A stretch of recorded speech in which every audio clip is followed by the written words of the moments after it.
Vorm Zirkus von Lina Sommer. Rote, blaue, grüne Zettel, Kunstarena erster Klasse. Große Füll, wenn ich hüll, die Direkten an der Kass. Perle, Flimmer, Glanz und Schimmer, es tun ihm fast die Aare weh. Und eine Reiterin, eine Kleine, weiß wie frisch gefallener Schnee. Horch, die Hauskapelle tut blose und ein Pony läuft herum.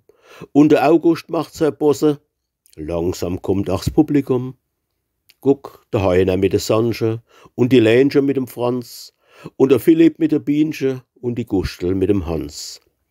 Da die Reiterin, die Klee, nickt und winkt der Bube zu, feierisch tun sie lieber Grüße und die Mädchen sind jaloux. Nix wie heim, so denkt jedi, denn sie färscht um ihren Schatz.